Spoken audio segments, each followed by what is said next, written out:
Black Messiah, this black man right here, he don't teach that all nations gonna be saved. That's not written in the Bible. But with this right here, the same man that killed your father. See not the British killed our father? See not the American man killed our father? All right, so this is what Black Hebrew Israelites don't understand about not just only the Bible, but history as well.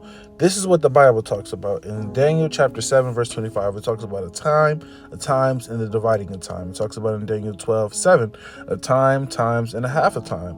In Revelation 11:2, it talks about 40 and 2 months. In Revelation 11:3, it talks about 1,260 days.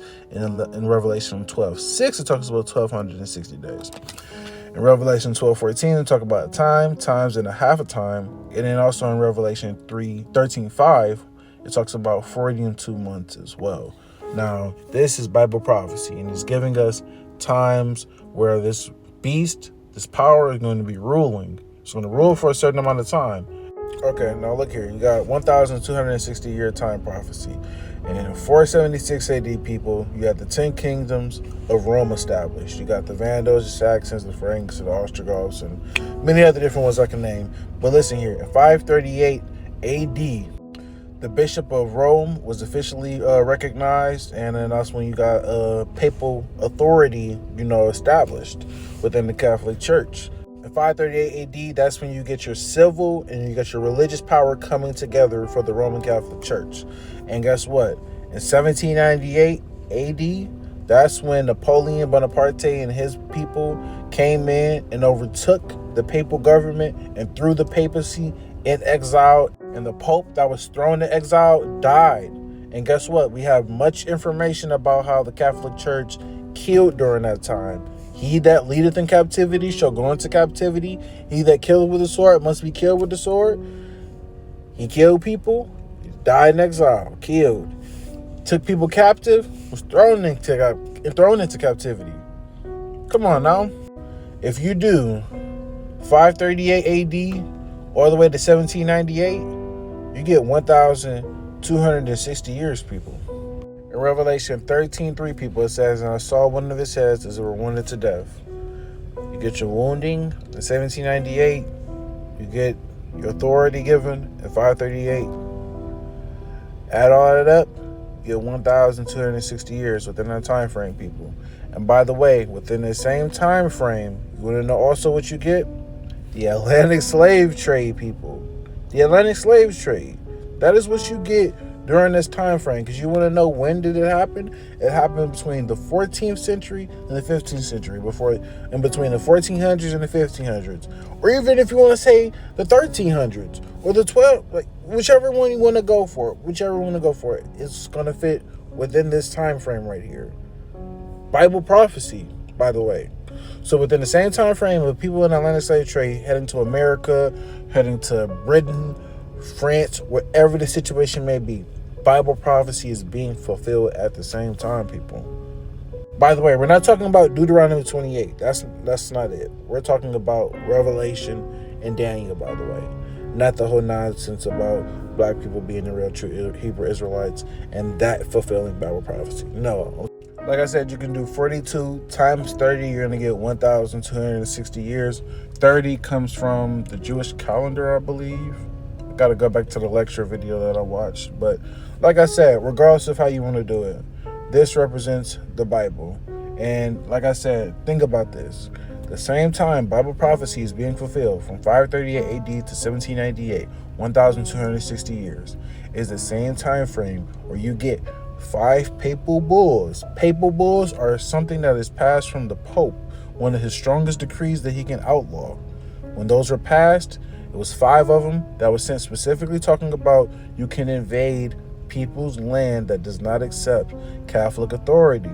You can imprison them, make them servants, all of that sort. It was a whole bunch of stuff going on during that time. But like I said, all of those papal bulls were passed by the Pope during that time. Who was in control? And you don't know who else says they were in control during that time? The Bible says that. It's Bible prophecy. So that whole he that leave in captivity shall go into captivity, he that killeth with the sword must be killed with the sword. Like I said, that happened in 1798. That's not some futuristic event that's going to happen with white people or Arabians or Asians or whoever you want to put in that scenario. your own ignorance and imagination thinks that's going to happen. How are you going to be right next to them in the kingdom of heaven? You think he's going to accept that? You think he's going to accept?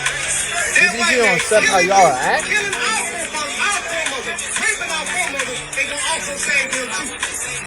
One thing I want to state is I understand the pain that he's feeling, and I can say that to the fullest degree. Reason being is because my great-grandmother, she wasn't black, and she didn't get off a slave ship, but she was full-blood Indian, and she was raped by a European man. And ever since, because of that event, a disease that was, started and, was really around, is really common with white people more than it is black people or any other race. But the thing is, it got passed down from that man because it's by genetics. It's not one of those infectious you kiss or none of that. But it got passed down from him to my great-great-grandmother through genetics onto her seed and forth on through the generations. Some people get skipped, some people don't. Pretty much like some Final Destination type of thing, But the point is, my mama got the disease. I had an uncle that had the disease. He passed away a few months ago. I had other family members that have died from the disease. I've had family members that could have died from it, but died from a different disease or died from a different cause. Point is, I got family members that suffer from that. And you want to know why? It's because a European man decided to rape my great-great-grandmother. Come on now. And guess what? I very well could have the disease. I haven't got tested yet for it. Nor have my sister. I mean, I've shown signs of it, but I haven't gotten tested. And I haven't had any symptoms in a while. But point is, I could have a reason to hate white people, but I'm not sitting around here doing that. I don't have time for that. And also, the scriptures don't promote that nonsense either. It comes from hatred, a hateful mindset. Look here, I used to always have to grow up watching many different black movies, like The Ghost of Mississippi, many other different movies I can name, talking about Martin Luther King, Malcolm X, and it showed, it put a certain hateful, it put me in a hateful mindset, I'm gonna just say. It put me in a hateful mindset towards white people, but I had to come out of that.